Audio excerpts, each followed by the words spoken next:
This is the city we use as the foundation of Western civilization called Rome. Hello, I'm Yisun, and I'm on a quest to uncover all of the historical treasures that ancient Rome left behind. And one of those treasures pertains to the founding of Rome itself, as I like to call it, the birth of an empire. Now, as someone who's spent more hours than I'd like to admit poring over ancient texts and archaeological findings, I think I'm qualified to talk about this. So come with me into the fascinating world of Roman history and see how a small settlement on the banks of the Tiber River grew to become one of the most powerful empires the world has ever known. You know, when I first started obsessing over Roman history, the one thing that always fascinated me was how this tiny city-state managed to conquer most of the known world. I mean, have you ever tried to build an empire? It's not exactly a walk in the forum. Now, imagine trying to do it without modern technology, communication, or transportation. It's not an easy task, right? So let's talk about the founding of Rome. Legend has it that Rome was founded by twin brothers, Romulus and Remus, who were raised by a she-wolf. Now I know what you're thinking. Yason, that sounds more like a fairy tale than history. And you'd be right. But hey, every great civilization needs a great origin story, right? In reality, Rome grew from a small settlement along the Tiber River into a powerful city-state. It's like watching a sapling grow into a mighty oak, except this oak conquered half the world. Now, let's fast forward a bit to the Roman kingdom. This period lasted from 753 BC to 509 BC, and during this time, Rome was ruled by a series of kings. The first king was our old friend Romulus, and the last was Tarquin the Proud. And let me tell you, Tarquin lived up to his name. He was so proud and tyrannical that the Romans decided they'd had enough of this whole monarchy business. They overthrew Tarquin, and just like that, the Roman Republic was born. It's like they collectively said, you know what? Let's try this democracy thing. What's the worst that could happen? And so began the era of the Roman Republic, which lasted from 509 BC to 27 BC. During this time, power was shared between elected officials and the Senate. It was like a political tug-of-war, with the aristocratic patricians on one side and the common plebeians on the other. But despite all this internal bickering, Rome managed to expand its territory at an incredible rate. They conquered much of the Mediterranean, including Greece and Carthage. It's like they were playing a real-life game of Risk, and they were really, really good at it. But all good things must come to an end, and the Republic was no exception. Enter Julius Caesar, one of Rome's most ambitious leaders. In 49 BC, Caesar crossed the Rubicon River with his army, which was a big no-no in Roman law. It's like he looked at the "Do Not Cross" sign and said, "Watch me." This sparked a civil war, and in the end, Caesar declared himself dictator for life. But as it turns out, for life wasn't very long. In 44 BC, Caesar was assassinated by a group of senators who thought he was getting a bit too big for his toga. Caesar's death marked the beginning of the end for the Republic. After a period of chaos and more civil wars, Caesar's heir, Octavian, emerged victorious. In 27 BC, he became the first Roman emperor, taking the name Augustus. It's like he looked at the mess of the late Republic and said, you know what? I'll take it from here. Just like that, the Roman Empire was born. Under Augustus, Rome entered a golden age of peace and prosperity, known as the Pax Romana. It was like the whole empire collectively exhaled and said, finally, some peace and quiet. This period lasted for about 2 centuries, from 27 BC to 180 AD during this time.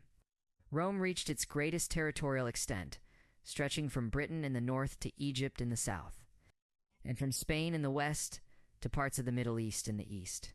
It was like they were trying to collect countries like some people collect stamps. The Pax Romana wasn't just about territorial expansion, though. It was a time of great cultural and technological advancement. The Romans built roads that crisscrossed the empire, constructed massive aqueducts to bring fresh water to their cities, and created architectural marvels like the Colosseum and the Pantheon. It's like they were playing a giant game of civilization, and they were winning in every category. But the real MVPs of the Pax Romana were the 5 good emperors. These guys ruled from 96 to 180 AD, and they were like the dream team of Roman leadership. We're talking about Nerva, Trajan, Hadrian, Antoninus, Pius, and Marcus Aurelius. Under their rule, Rome experienced peace, economic growth, and military success. It's like they found the cheat codes for running an empire. But all good things must come to an end, and the Pax Romana was no exception. By the 3rd century AD, the empire was facing some serious problems. There were internal power struggles, economic instability, and those pesky barbarians kept trying to invade.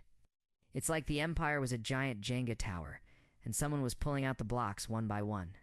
In an attempt to keep things together, Emperor Diocletian decided to split the empire in two in 285 AD. It's like he looked at the massive empire and thought, you know what? This is too much work for one person. So he created the Western and Eastern Roman empires.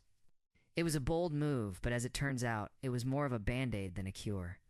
Then along came Constantine, who decided to shake things up even more. 313 AD. He legalized Christianity with the Edict of Milan. It's like he looked at the traditional Roman gods and said, you know what? Let's try something new. He also moved the capital to Byzantium, which he modestly renamed Constantinople after himself. Because when you're the emperor, you can do things like that.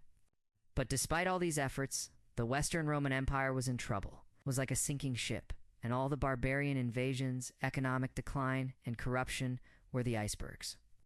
Finally, in 476 AD, the last Roman emperor in the West, Romulus Augustulus, was deposed by the Germanic chieftain Odoacer. And just like that, the Western Roman Empire was no more. It's like the final episode of a long-running TV series. You knew it was coming, but it was still sad to see it go. But wait, there's more.